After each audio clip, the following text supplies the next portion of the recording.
This is the third lesson of Chapter 13. We're going to continue talking about DNA.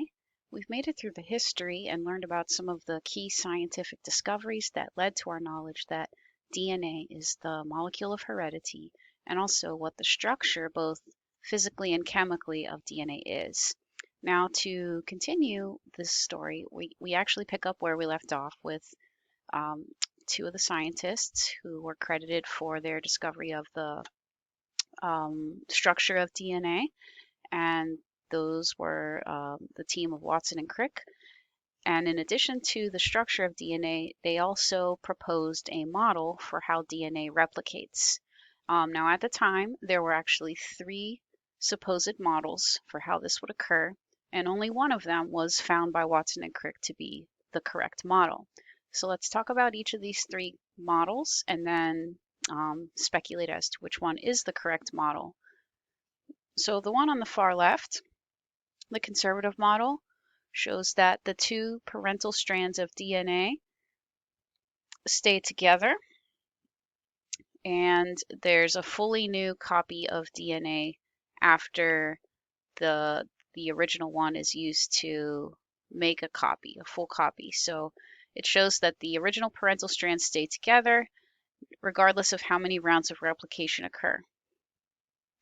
Okay, so ponder whether you think that's the model for how DNA replicates. Let's move to the model in the middle. Model B, the semi-conservative model, shows that the two parental strands of DNA separate, each serving as a template for the synthesis of a new complementary strand. All right, and the third model, the dispersive model, shows that each strand of both daughter molecules contains a mixture of old and newly synthesized DNA. So which one do you think it was that was found to be the accurate model for DNA replication by Watson and Crick? It was B, the semi-conservative model. So let's take a look more closely at what's happening if we zoom into the DNA, looking at the nitrogenous bases, and you can see that this is where Chargaff's rules come into play, where after the parental DNA separates, and now you have these two parental template strands, each serves as a template for the complementary bases to bind, based on Chargaff's rule. So where you see guanine no longer paired up, a cytosine, a free-floating nucleotide, will come and bind to guanine.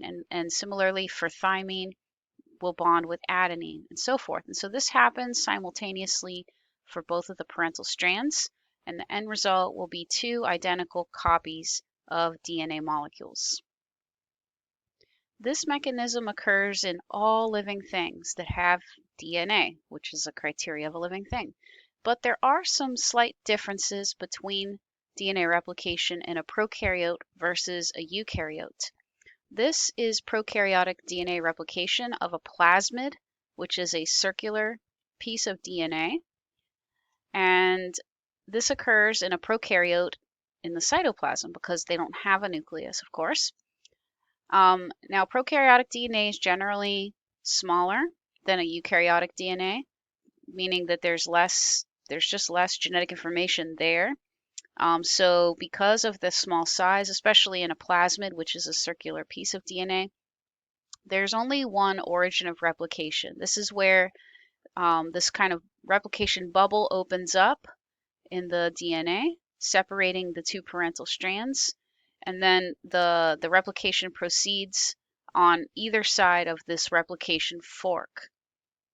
And we're going to look more at what happens at that fork.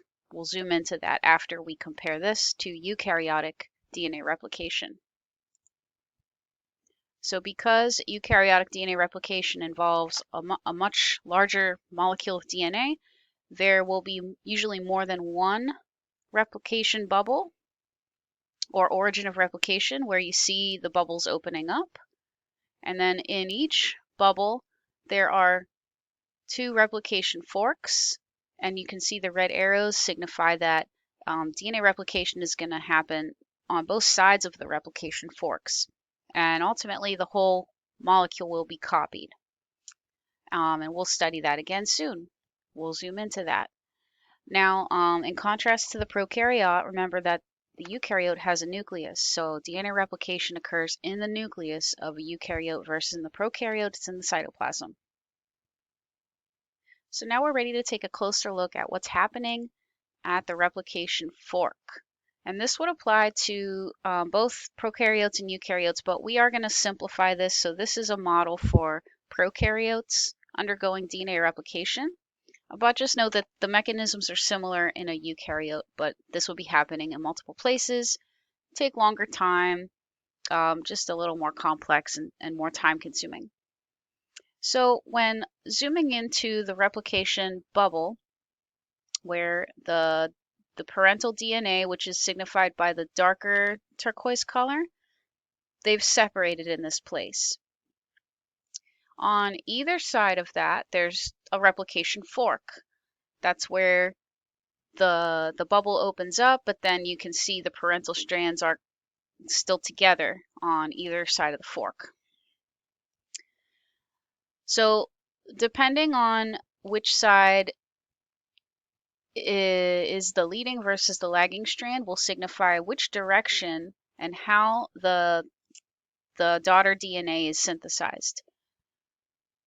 So the leading strand is the new piece of DNA, or you could say the daughter DNA, that's always going to be synthesized toward the replication fork. So when you see these long arrows pointing towards the fork, that indicates a leading strand. And there's two of them, and they are on alternating sides of the bubble, like across the diagonal. Another thing to notice about the leading strand is that because it's one long arrow, that signifies that it's synthesized continuously. And this is an important distinction between the leading and the lagging strand, because as you might notice, the lagging strand has 3 little arrows, which signifies that it's not synthesized continuously. So let's have a look at how the lagging strand differs from the leading strand. Notice that the lagging strand, there's 2 sets of them. And again, they're on alternating sides of the replication bubble across the opposite diagonal as where the leading strands were. Each of those arrows are pointing away from the replication fork, not into the fork like the leading strand was. And again, notice that there's 3 little arrows. It's not that it happens in 3 steps. It's just to show you that the process is fragmented, that there's going to be smaller, shorter fragments of daughter DNA. Ultimately, they're going to come together into one whole DNA molecule. But the process of synthesizing it is fragmented. It's not continuous, as we saw with the leading strand. Now, this process of DNA replication is coordinated by many different kinds of enzymes, and we're going to look at that in our next lesson for both the leading and the lagging strand.